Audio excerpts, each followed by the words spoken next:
think he fell asleep at the wheel, and the impact pushed her head into the glove compartment. Brilliant guy, a very smart guy, and he wrote all kinds of pieces. He would say, you can throw the Bible in the fire. You don't need to go through anybody to talk to God. And they put my brother and my sister in an orphanage, and I was able to sneak across the street and put my hand on that barbed wire fence. And she said, they don't come back. And I said, yes, he is. And I was like, he's coming back. Forgot Betty, you forgot Betty, you forgot Betty. And he said, shut up and sit down, you know. Years ago, I came face to face with the Klan. You know, you're familiar with the KKK, the Ku Klux Klan. They put on white things and they burn crosses in front of black people's homes and terrorize them and do all kind of stuff.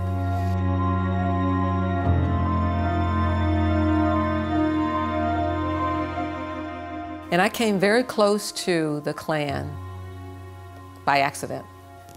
I was actually going to a wedding.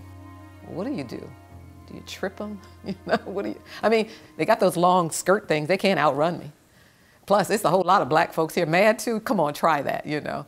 But anyway, I got so close, and then I looked into the eyes because that's all they showed. And it was a young person, and I couldn't hate him. And I thought about my 5 young ones at the time. I don't think I had the 6th one at the time. How if you are fed, spoon-fed hate, day after day after day after day, who's really the victim? I mean, they're out there acting out, but you can't give what you don't have. Imagine when you're born, we're told in the Baha'i faith, we're told that we're born pure and holy, which was very great. Christianity told me I was born a sinner.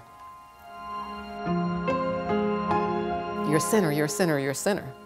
So I would tease the young people. I said, I perfected it. I became a really good sinner because that's what I'm born. That's who you tell me I am every day.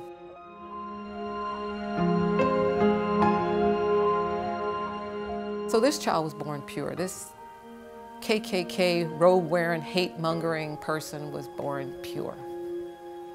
And every day, somebody spoon-fed them a little bit of hate. Think about a clear bottle of water. And every ounce of hatred about blacks or whites or blacks or Jews or poors or whoever they hate lots of folks. You're putting in a little bit of dye, a little bit of dye, a little bit of dye. So this kid grows up and that's all they know. So are they the victim or the perpetrator? At that moment, I realized that this was somebody's child, that instead of getting fed love and healthy things, they got fed hate. And that's all they know. And hate doesn't feel good. Anger doesn't feel good. None of that feels good. This person doesn't feel good, and so they got to lash out on somebody else. So I couldn't hate them, and I really must have returned a look of compassion.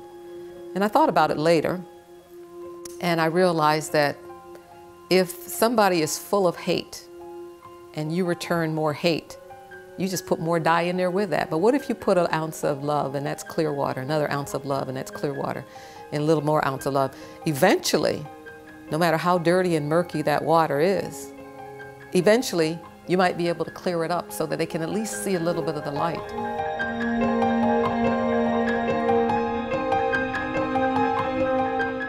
I remember when I first started writing, we had a lot of migrant workers that would come up and pick the apples, Mott's and Seneca, applesauce, all that stuff is up New York.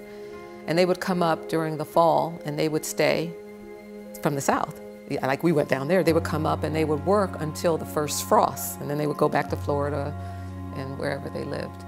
And I remember one of those years, James Brown came out with the song, Say It Loud, I'm Black and I'm Proud. People weren't proud to be black. In class, when they would talk about black people, they would show a mammy doll, something with big lips, and that was not the image you saw on television or anywhere. And the kids would, laugh and snicker and point at you, so you didn't even want them talking about black history. But I'm a teen at this point, and I'm thinking, I need to be proud of who I am. Because I'm all of this. I mean, I'm this, I look every day, when I look at my dad, I'm looking at someone that doesn't look black, And so I started, we decided, a bunch of us black folks, that we were going to cut out these little signs and pin it on and say, I'm black and I'm proud. And we're going to walk around the school until they called us black, because they were calling us colored, Negro, the N-word. They were saying all kinds of things. We're like, if we're going to have a label, let's choose it. We decided we're going to be called black. I'm a teenager. I'm around 12, 13 at this point. And so we did that, and my teacher, I remember my teacher says, Barbara, you're not black, you're brown. My shoes are black, blah, blah, blah. And she just kind of shook her head because there's a whole lot of black folks. But we decided we're going to do that every day. And then so one day, the first frost had happened, and all the black folks had gone down south. And it was just 5 black families left there, and 3 of them thought they were white. So it was really just kind of me walking down the hallway with a sign on, all by myself. And now my teacher said, enough of that nonsense. And she snatched it off. So I put it on again the next day. And she said, look, you know, if you do it again, I'm going to send you to the office. I did it again. She sent me to the office where I met the Board of Education. Now, the Board of Education is a long paddle, yay big, with holes drilled in it. And they would actually hit you with it. The principals would hit you with it, yeah. Corporal punishment, they call it. And it was, but if you've been grown up, spare the rod, spoil the child, it's a different shaped rod. So parents weren't outraged with that. They're figuring if you're acting up in school, you should get that. So they would swat me, but you know, I had gotten some serious whippings with a man who knew how to whip. So that little smack was nothing. I'd scream and yell like I was dying, but I was like, that ain't nothing, you don't even know how to whoop. And then so about the 3rd day, the principal says, I don't know what to say, I don't know what to do with you. You won't listen. I said, who am I harming? I have a sign on that says, call me black. Why, well, how is that hurting anybody? And they said, just take it off and just kind of get back to normal. So then the 3rd day, the guy says, I'm going to call your dad. Well, that's all he had to do is say. If he had said that the first day, I'd have stopped, because my dad would have whooped the senses out of me. So I was like, okay. But now I'm angry because I'm standing up for myself. And I'm not allowed. Am I going to be broken? What am I going to do with this? So I went home and I wrote. And I wrote probably an hour or 2. And I decided to write a note to my teacher to explain why I wanted to be called black. So I went in the next day and handed it to my teacher. I didn't put the sign on anymore. Handed it to my teacher. She has one of those teachers that has her glasses down on her nose, so they look over you like that. They're already intimidating looking like that. And I handed it to her, and I'm thinking, oh my God, I'm in trouble.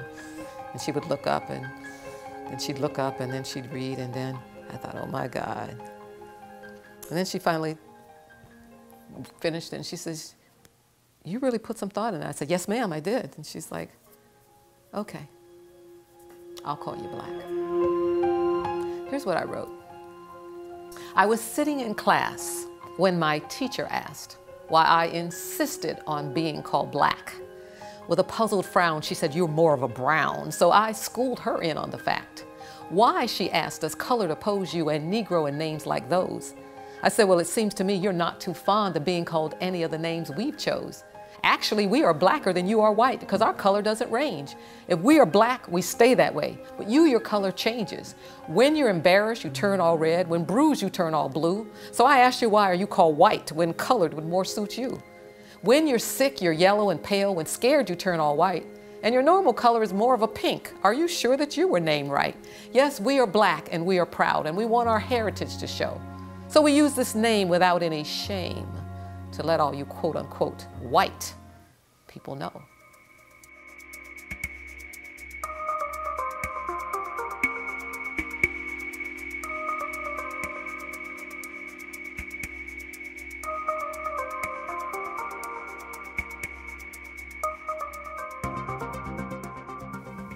Fortunately for me, she was an English teacher. And she said, you wrote this? How long did it take? I said, it didn't take but a few minutes. She says, what? She put it in the school paper. She was just proud of the aesthetic quality, the rhyming of it, that she got the message. And then I realized at that point, wow, I can put on a sign, put on a mean face, you're gonna do this. Maybe I can just write. My dad wrote, but maybe I could write.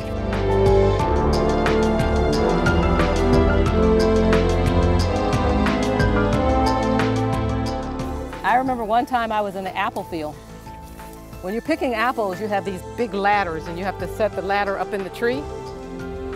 So I set the ladder up in the tree, and then you have these bins. The bins are probably going from here all the way over there back to you. I mean, it's a big old thing. I don't know how many things. And you would fill up the thing, and you have these big sacks you put on yourself. You climb up the ladder. And one day, I climbed up the ladder, and it fell. And I fell out of the tree, and the ladder was on me. So I thought, finally, I'll get a day off from work. So I lay there and moaned, and nobody would hear me. So I moaned louder,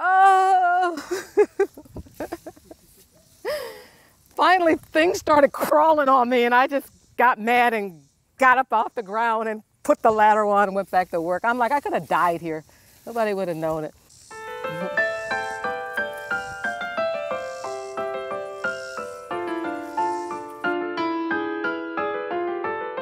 At the Montessori school that I worked very hard to send my kids to so that they don't have to deal with racism, one of my daughters comes home, she's been called the N-word. And I'm thinking, when are we going to get over this stuff? So I have all of these, and then I was doing some diversity training at one of the government agencies, and one of the women said, if my mother were gay, I'd never speak to her again. I saw hatred. And you know that gay hatred looked the same thing as race hatred. You know, hate was just hate. And usually what I would do when I would get all of these mixed emotions and don't know what to do with it, I would write. So I wrote this poem called Love and Hate.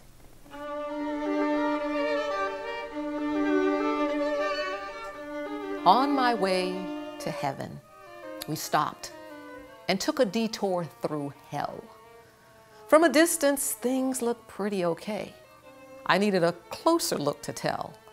A feast, great food and decorations, the finest delicacies ever cooked, all ages of gender and race and capacity, were everywhere I looked. It appears that they have everything. So how can this be hell? My guide just smiled knowingly and said, look closer. Can't you tell? And then it struck me. They were not eating. They were looking starved and lean. And it appears they had no control over the seating. I asked, explain to me, what does all this mean? Oh, I've got it. They can't bend their arms. Look more carefully, said my guide. The spoons to which each has been given is long enough to feed the person on the other side. Ah. But why in all cases are they seated across and dependent on the person they hate the most? He said the intensity of the hatred has bonded them. They're stuck together now, said my host. You see, life was and is a workshop. From each situation, there is a lesson to discern. But the greatest is understanding the power of love and hate. That was the basic lesson that each was to learn. A black sat across from a white person who was fuming. I won't feed him, I am white. I'd rather starve than feed a black. To sit at the same table itself isn't right. And the black glared hatefully at the whites. All whites are devils and racists. I would rather die myself than help even one white subsist. Well, it's beneath me to feed a thin beggar in rags, said the rich who sat across from the poor, while the poor gazed loathingly at the plump rich and said, from me you won't get any more. The one with the cross wouldn't feed the sinner. You're not worthy because you can't see. You're not, quote, one of the saved, so you'll never get fed by me. And the Muslim and the Jew hated each other. Both were still engaged in some earthly feud. Neither would look at the other. They just sat there staring at the food. Buddhists, Baha'is, and Baptists, all religionists, regardless their label. Whoever they had exalted themselves above during life, they found seated now across the same table. And the woman held contempt for man, 'cause man said her role was for serving. Neither would feed the other, neither felt the other deserving. Throughout hell, I saw opposites attract, each couple bewildered and filled with dismay. No group was absent from this place. Did I mention the straight and the gay? Each hatred seemed greater than the one before. Which was worse? I can't rightly say. Because after a while, hate is just hate. I don't think I'll ever forget that day. I asked to leave. It was too depressing. My sensitivity to the hatred made me just want to cry. Is everyone who can't resolve their hatreds here? I asked. My guide said no. Just those who wouldn't even try. Surprisingly, the setting in heaven was identical, except the bonds of love seemed to control the seating. And although everybody was happily talking when I arrived, each stopped and offered me a personal greeting. The heavenly figure approached me and said, "Heaven has a special place for you because while alive, you worked on your prejudices. Take a seat. You'll know what to do." Love begets love, and hate begets hate. What an interesting final accounting. Love or hate? The choice is yours. Just remember, someone else may be counting.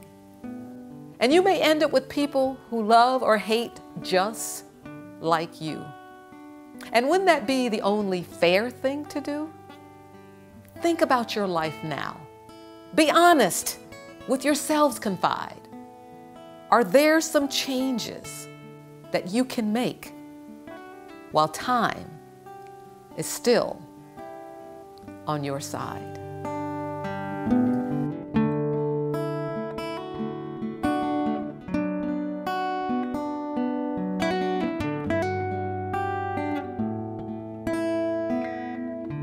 You see, in the Baha'i writings, it says, "The best of all men is he who earns a livelihood by his calling." So I became this poet because poetry was my therapy. I had to write it out, so that's what I wrote it out. And so to date, I've written over 1,000 poems about all kinds of stuff, race, gender, class, you name it. When I get too filled up with here, I just write it out. In fact, one of my poems said, "The ink is my tears." And I write it out, and I don't have to carry it around. And if I need to remember the story, I can read the poem.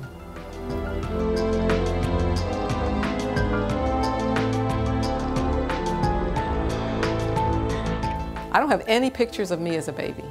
I don't actually have any pictures of me as a kid. I mean, I started once I grew up. My life started here. My dad was told that if he had to get married to get us back, so he got my stepmother. She was his drinking buddy. She had a tough life. She had been raped when she was 12 years old by her father's neighbor.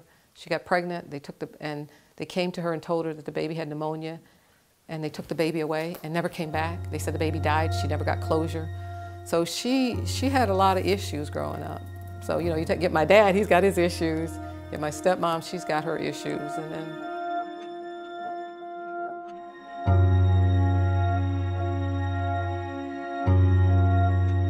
I don't know I've become a part of a religion. I mean, they were nice people. It was pizza and roller skating with great principles. And Malcolm X, that kind of Muslim. I wanted to be armed and extremely dangerous. Now this is holiness. I had been modeling in New York. In holiness, you can't wear makeup. You gotta wear long clothes. You gotta look dowdy and boring. And I'm sitting there, and he looks at me and he says, "You know what? You look good enough to eat." I'm like, "What? What?" I was like, "Is there any righteousness anywhere?"